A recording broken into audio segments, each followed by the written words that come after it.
ನೀವು ಪ್ರಶ್ನೋತ್ತರ ತಗೋಬೇಕು ಅಂತ ಹೇಳ್ತಾ ಇದ್ದೀರಿ. ಪ್ರಶ್ನೋತ್ತರ ತಗೊಳ್ಳೋಣ. ಕಳಂಕಿತ ಸಚಿವರನ್ನ ಕೂರಿಸಿಕೊಂಡು ಉತ್ತರ ತಗೊಳಕ್ಕಾಗತ್ತಾ ನಾವು? ಕಳಂಕಿತ ಸಚಿವರನ್ನ ಕೂರಿಸಿಕೊಂಡು ಭ್ರಷ್ಟಾಚಾರ ಮಾಡಿದಂತಹ ಸಚಿವರನ್ನ ಕೂರಿಸಿಕೊಂಡು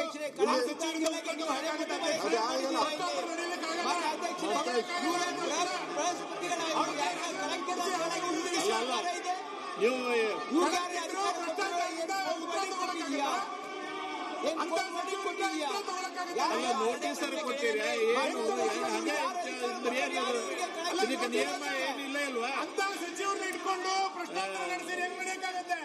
ಈ ತರ ಸದನ ಹೆಂಗ್ ನಡೆಸಬೇಕಾಗುತ್ತೆ? ನೀವು ಹೇಳ್ರಿ ವಿರೋಧ ಪಕ್ಷರೇ. ಭ್ರಷ್ಟಾಚಾರ ಸರ್ಕಾರದ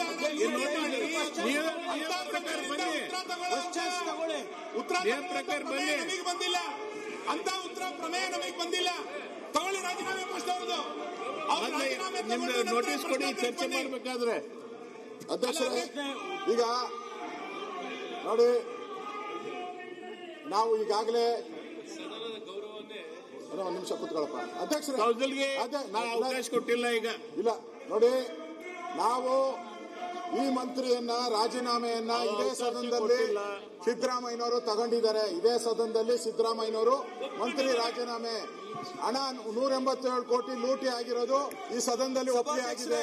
ಅದಾದ್ಮೇಲೆ ರಾಜೀನಾಮೆ ಕೊಟ್ಟರು, ಒಪ್ಕೊಂಡಿದ್ದಾರೆ. ಈಗ ಮತ್ತೆ ಅವ್ರನ್ನ ನೀವು ಮಂತ್ರಿ ಮಾಡಿದ್ರೆ ಈ ಸದನಕ್ಕೆ ಏನ್ ಗೌರವ ಬರ್ತದೆ? ತೆಗೆದಿದ್ದಾಕೆ ಅವ್ರನ್ನ ತೆಗೆದಿದ್ದಾಕೆ ಸೇರ್ಸ್ಕೊಂಡಿದ್ದಾಕೆ ಅಂತ ಹೇಳ್ಬೇಕಲ್ಲ ಸದನಕ್ಕೆ. ಸರ್ಕಾರಕ್ಕೆ ಪ್ರಜಾಪ್ರಭುತ್ವದ ಮೇಲೆ ಗೌರವ ಇದೆಯಾ? 187 ಕೋಟಿ ಲೂಟಿ ಆಗಿರೋದು ನಿಜ. 187 ಕೋಟಿ ಲೂಟಿ ಆಗಿರೋದು ನೈತಿಕ ಹೊಣೆ ತನಿಖೆ ಆಗಲಿ. ಕೊಟ್ಟಿದ್ರು ರಾಜೀನಾಮೆ. ಈಗೇನು ಸೇರ್ಬೇಕಾಯ್ತು ಹಣ ಹೆಂಗ್ ಕೇಳುತ್ತಾರೆ ನಾವು?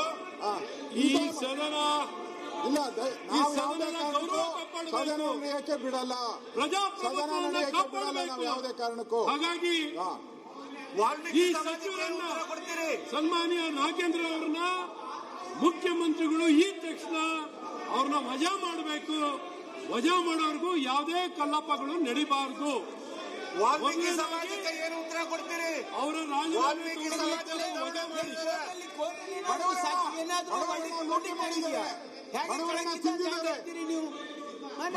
ಈ ರೀತಿ ಮುಖ್ಯಮಂತ್ರಿಗಳು ಸಿದ್ದರಾಮಯ್ಯ ಒಪ್ಕೊಂಡಿದ್ದಾರೆ.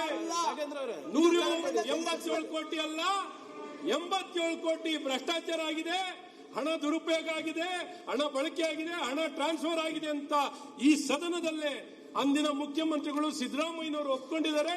ಒಪ್ಪಿ ಅದರ ಆಧಾರಿತವಾಗಿ ಅವರು ರಾಜೀನಾಮೆ ಕೊಡುವಂತದ್ದಾಗಿದೆ. ಈಗ ಮತ್ತೊಮ್ಮೆ ಚಾರ್ಜ್ ಶೀಟ್ ಅಲ್ಲಿ ನಂಬರ್ ಒನ್ ಆಪಾದಿತರು ನಾಗೇಂದ್ರ ಅವರು ನಂಬರ್ 1 ಆಪಾದಿತರು. ಯಾವ ರೀತಿ ಪರಿಶಿಷ್ಟ ಪಂಗಡ ಜನರಿಗೆ ನ್ಯಾಯ ಕೊಡಕ್ಕಾಗತ್ತೆ? ಪರಿಶಿಷ್ಟ ಪಂಗಡ ಜನರಿಗೆ ಪ್ರತಿನಿಧಿಸುವಂತ ವ್ಯಕ್ತಿ, ಆ ಜನಾಂಗಕ್ಕೆ ಅನ್ಯಾಯ ಮಾಡುವಂತ ವ್ಯಕ್ತಿನ ಮತ್ತೊಮ್ಮೆ ಹೇಗೆ ಸಚಿವರಾಗ್ತಾರೆ?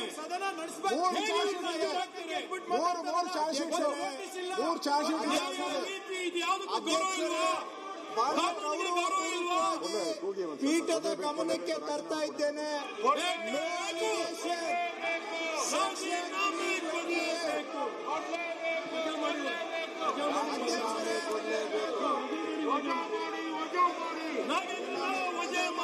ತಾವು ದಯವಿಟ್ಟು ಇದನ್ನ ಪರಿಶೀಲಿಸಿ ಅಧ್ಯಕ್ಷರು ಇದ್ರ ಬಗ್ಗೆ ತಮ್ಮ ರೂಲಿಂಗ್ ಕೊಡಬೇಕು.